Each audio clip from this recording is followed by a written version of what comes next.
É isso mesmo. O CNN Dois Lados de hoje vai falar da Venezuela, porque o Brasil não se posicionou até agora sobre as eleições presidenciais no país vizinho. Vamos ouvir os deputados federais Arlindo Quinalha, do PT, que é vice-presidente do Parlasul, que é o Parlamento do Mercosul, e o Ricardo Salles, do Novo, também de São Paulo, que é integrante da Comissão de Relações Exteriores da Câmara dos Deputados. Muito obrigada pela presença de vocês. Na avaliação dos senhores, por que até agora não teve uma posição mais direta do Brasil? É omissão ou cautela? Eu vou começar pelo Salles. Bom dia, Basília, meu caro Arlindo, bom dia também. Veja, o governo Lula, em especial o ministro... A gente teve um probleminha no sinal do Salles. Quinalha, posso repassar a mesma pergunta para você, por favor? Você como vice-presidente do Parlasul, então a gente está falando aí do grupo formado por Argentina, Bolívia, Brasil, Paraguai, Uruguai. E a Venezuela neste contexto, né? Já está aí afastada há bastante tempo, já há alguns anos. Você acha que depois dessas eleições o Brasil age por omissão ou por cautela ao não se posicionar? Eu estou repassando a pergunta, Salles, para o Quinalha para a gente equilibrar aqui o tempo.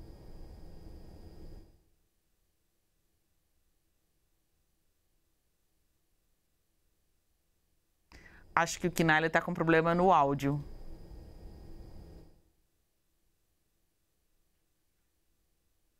Então a gente recomeça. Eu estava desligado. Perfeito. Perdoe. Então, bom dia. Oi, tudo bem? Basília, bom dia, Ricardo Salles, bom dia a todos aqueles que nos assistem.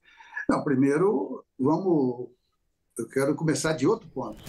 Foi o Brasil que, em primeiro lugar, publicamente disse que era preciso que o governo Maduro, os órgãos institucionais daquele país, divulgassem as atas. Bom, o resultado dessa posição é que os Estados Unidos delegou que o Brasil, ao mesmo tempo de falar que precisava divulgar a ata, ele não referendou o resultado, ele articulou o governo Lula com o México e também com a Colômbia. E os Estados Unidos, nessa semana, delegou a esses 3 países, com essa iniciativa, todos defendendo a divulgação das atas, os Estados Unidos, então, reforçou este caminho. Além disso, tem 7 países europeus. Inicialmente foi o Macron que manifestou apoio, e agora nós temos 7 países, a saber, Alemanha, Espanha, França, Holanda, Itália, Polônia e Portugal, defendendo aquilo que foi iniciativa do governo brasileiro. É bom ressaltar que aqui tem 2 governos de extrema-direita aí na Europa.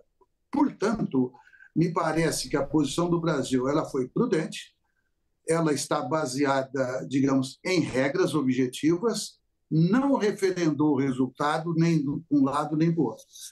Para se ter uma ideia, o próprio Estados Unidos havia declarado que o Edmundo González teria vencido as eleições e, anteontem, por esses dias também, o porta-voz do Departamento de Estado, Marcos Wells, disse, quando perguntado, que os Estados Unidos ainda não teriam chegado neste ponto. Qual ponto?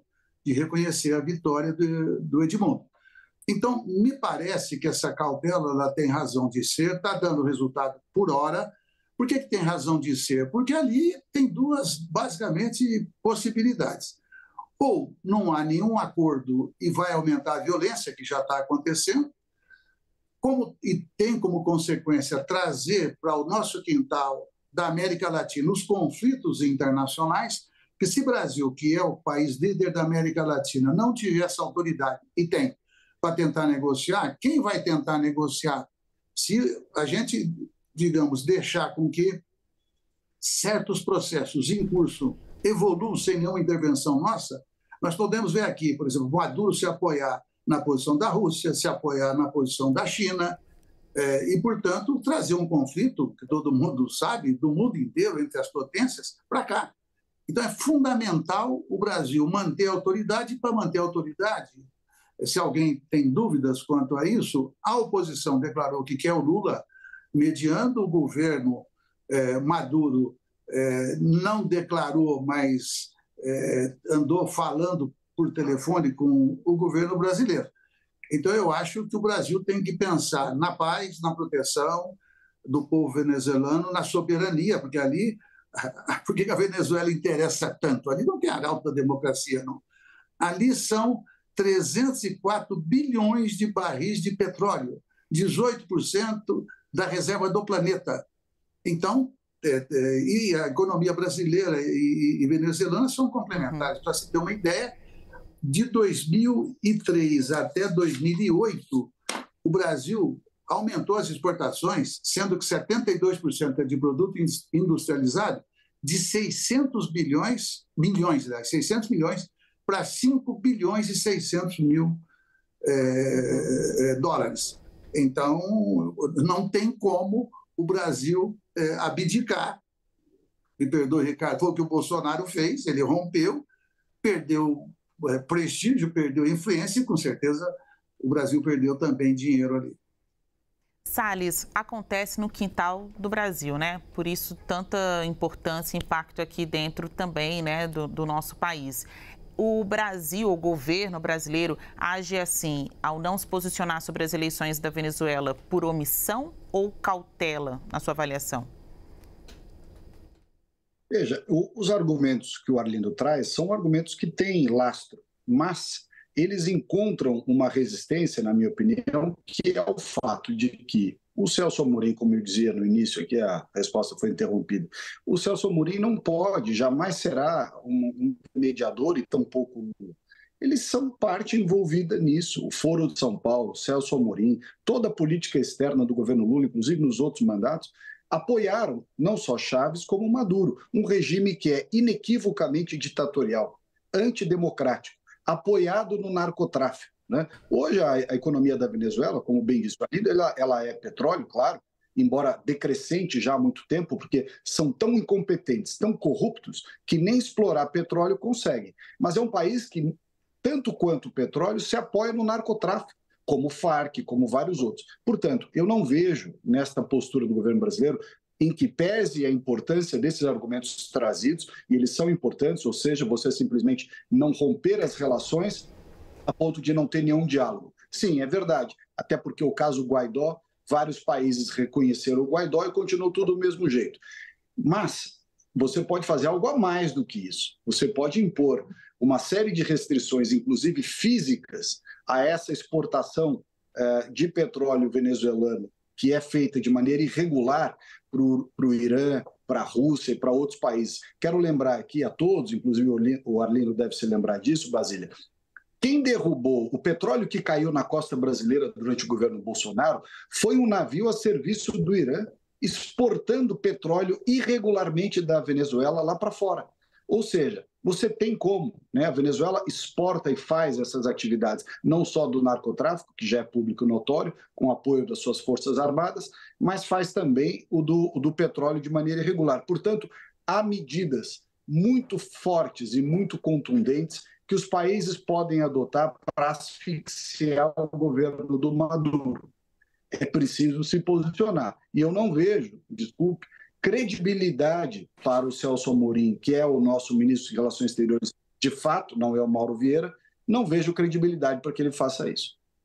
Inclusive tem ali pedidos aprovados na Comissão de Relações Exteriores no Senado para que tanto Amorim quanto Mauro Vieira vão até o Congresso dar explicações, né? A gente vai ver isso nas próximas semanas. Para terminar esse CNN Dois Lados, hoje mais curto em função do tempo aqui e os ajustes também para conectá-los para o nosso público, tanto Salles quanto Quinalha, eu gostaria de saber se tem um prazo na avaliação de vocês, objetivo, um prazo objetivo para que o Brasil venha com essa resposta, esse posicionamento. Vocês acham que precisa acontecer mais o que para que o Brasil possa se manifestar? Veja que os Estados Unidos estão acenando aí com o endurecimento das punições, das sanções, né? A exemplo do que você citou agora, Salles. Precisa complicar ainda mais a situação na Venezuela para que o Brasil fale, ou vocês acham que isso é mais do que urgente? Arlindo. Para mim ou para o Salles? Vou começar com você, Quinalha. Tá bem. primeiro, vamos lá. O Chaves foi eleito numa eleição que ninguém questionou. Em dado momento, em 2002, ele foi apiado do poder, ficou 47 horas fora. E voltou por causa das manifestações de rua e porque houve divisão nas Forças Armadas. Foi bom o Salles falar do Guaidó. O Guaidó foi a viúva porcina da história política da Venezuela e que ganhou dimensão mundial. Ou seja, ele nunca foi presidente porque nunca tinha sido mesmo. Ele era presidente da Assembleia Nacional. Aí inventaram que ele poderia ocupar um espaço para o qual ele não foi eleito. Isso quando questionaram, aí sim, a vitória do Maduro. Pois bem, se toda a oposição, decidiu participar do processo eleitoral, é porque entendeu que era a melhor escolha, e eu acho que foi. Pois bem, o Maduro, numa provocação ao Brasil, chegou a dizer que as urnas da Venezuela eram mais seguras do que as brasileiras. Bobagem pura. Mas, de qualquer maneira, o que ocorreu? Eu vou repetir.